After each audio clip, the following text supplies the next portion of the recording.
This is a summary of how various medical conditions may affect the utility of a low-carbohydrate diet and its safety.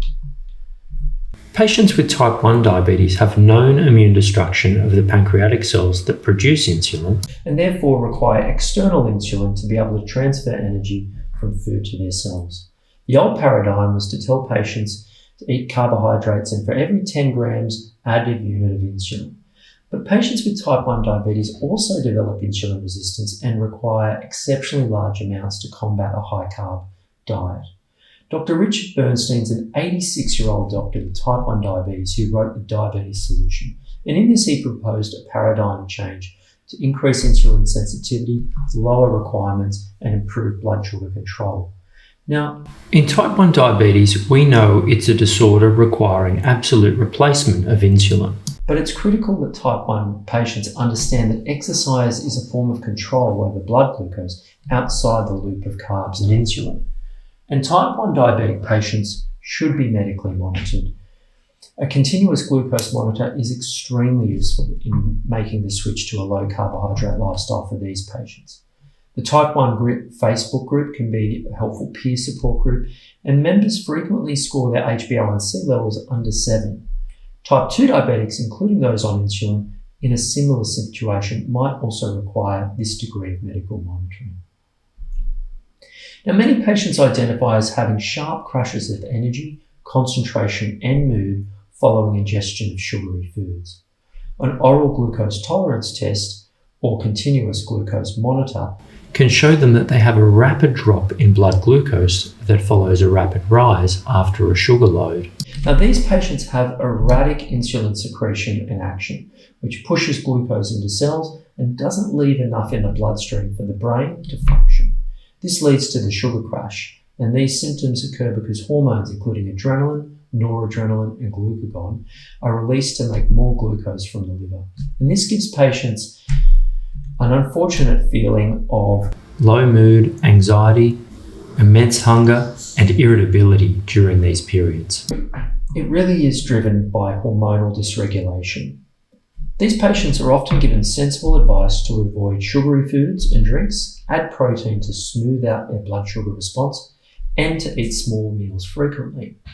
However, a ketogenic diet allows them to overcome the condition by stabilizing blood sugar and providing a second source of energy for the brain in the form of ketones.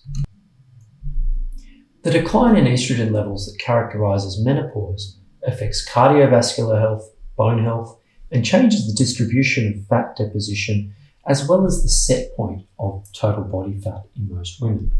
A low-carb approach is effective in menopause, and the same advice applies to women transitioning to menopause to lower insulin levels.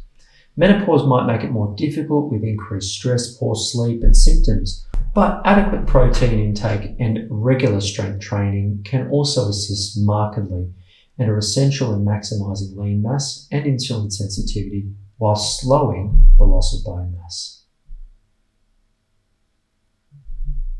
Now, while they might affect the basal metabolic rate and cholesterol synthesis, there's no contraindication to a low carbohydrate lifestyle in any thyroid disorder.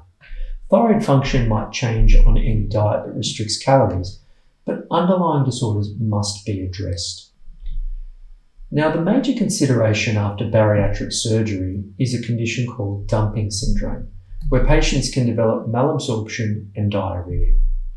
Given the limited food portion tolerance from the surgical change they have to their gastrointestinal tract, nutrient density is very important, and supplementation. Now, what about supplements? Do I need them? This is a really common question from patients. And most people won't need any form of nutritional supplement to support their progress whilst living a low insulin lifestyle, because a well-formulated diet has been shown to be nutritionally replete. There are cases where supplementation can be helpful, and because of the low cost and low risk, the benefits probably outweigh the risks for most patients. Now, while the general philosophy should be that lifestyle measures give us the biggest effect size for most health goals, medications can be prescribed on an individual basis with the goal of improving insulin sensitivity and glucose disposal. Insulin sensitizers include Metformin and chromium picolinate, but in most cases, it's more about what you take out than what you put in.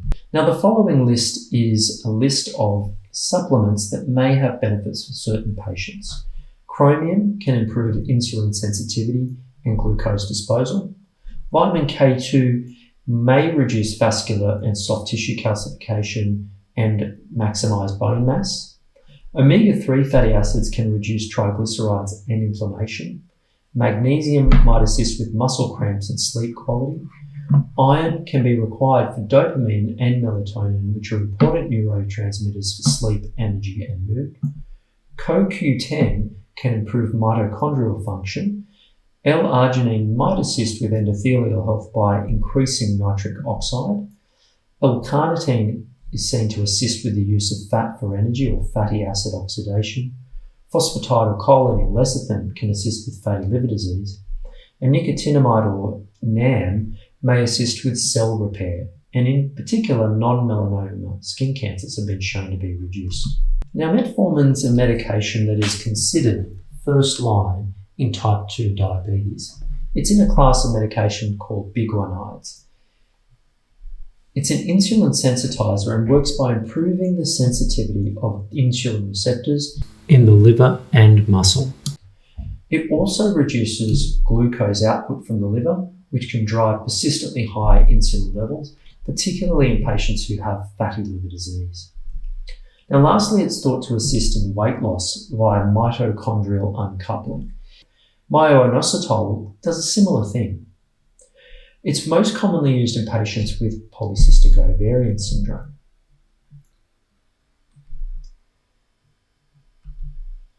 GLP-1 agonists are injectable medications that increase the activity of Glucagon-Like peptide 1.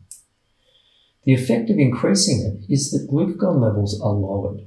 This means the liver can't make as much glucose, and while it raises insulin levels in the short term, there's evidence that these agents are effective in lowering insulin and increasing fat oxidation in the long term. Now, these injections are not covered by the PBS, and they're quite expensive at about $1,000 per month, but they can be useful adjuncts for patients with very recalcitrant metabolic disease and obesity. Sometimes the biggest enemy is not the carbohydrates or the insulin or any of the scientific principles we understand and rationalize in medicine.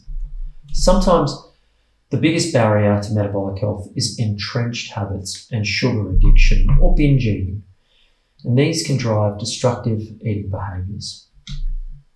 We know that the reward pathways are the same, that your brain pumps out a little bit of dopamine every time you see, smell, or taste something sweet. And on functional MRI, the same areas light up as for heroin or nicotine addiction. Food and sugar addiction is just as real and potentially destructive.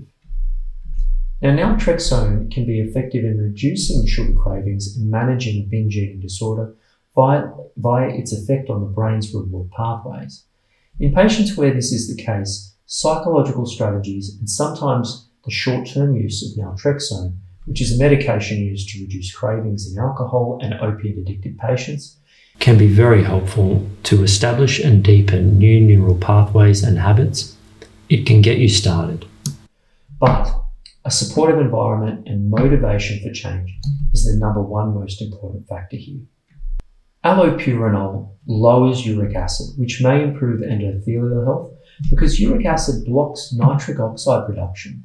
So this helps dilate vessels in patients with very high levels, and it might assist with high blood pressure. SGLT2 inhibitors block a reuptake pathway for glucose in the kidneys, so patients have lower glucose and insulin levels. They're very effective in reducing both microvascular and macrovascular complications of diabetes affecting the eyes, kidneys, and nerves, as well as the heart. It's very important that patients using these medications are medically monitored and possibly advised to cease them if they intend to use a low carbohydrate or ketogenic diet, as these medications have been found to precipitate diabetic ketoacidosis, which is potentially life-threatening.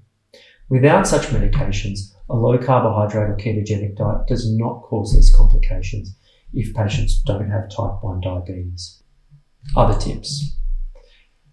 Avoid caffeine. after midday, because caffeine has a half-life or time for it to be eliminated, half of it to be eliminated, of about 6 hours, so it stays in your system. And the contraceptive pill doubles this, which can lead to really poor quality sleep. Alcohol can also hamper sleep initiation and quality of the later phases of sleep, which are known to be more refreshing. The best first-line medication prescribed and monitored by a doctor is melatonin, particularly for jet lag, but also for sleep phase disorders. Regular exercise and mindfulness strategies can help keep you in the moment and separate you from any thoughts and worries. Smiling Mind and Headspace are both excellent apps that can help guide you in this regard. The gallbladder has the job of putting bile, which is a kind of soap that our body makes to break down fat, into the first part of the small intestine. This dissolves and emulsifies fat to allow us to digest it and absorb it. A gallstone is a mass of cholesterol, pigment and other minerals, mostly calcium, that forms in the gallbladder. Up to 80% of people with gallstones never have symptoms. And symptoms occur when the stone can get trapped in the bile duct that connects the gallbladder to the small intestine. And this causes pain in the upper abdomen and problems like inflammation of the gallbladder and even infection may occur. Sometimes the pain settles as the stone falls out of the bile duct and it can dissolve without the need for surgery, but medical monitoring is required. And some people live with recurrent attacks of gallstones and cholecystitis for years and do not have surgery to take their gallbladder out. The reason is these stones are thought to develop is incomplete emptying of the gallbladder, often with a low-fat diet. In fact, studies have shown that one of the most effective treatments to resolve gallstones is a higher fat diet. And there is also an expensive medication called ursodeoxycholic acid that can assist. A high-fat meal results in a stronger contraction of the gallbladder and leads to more complete emptying. And although this helps resolve gallstones, when you already have gallstones, changing to a ketogenic diet can increase the risk of pre-existing gallstones getting stuck in the outlet of the gallbladder. And this is why you'll be asked and examined for signs of gallstones before starting a low-carbohydrate diet.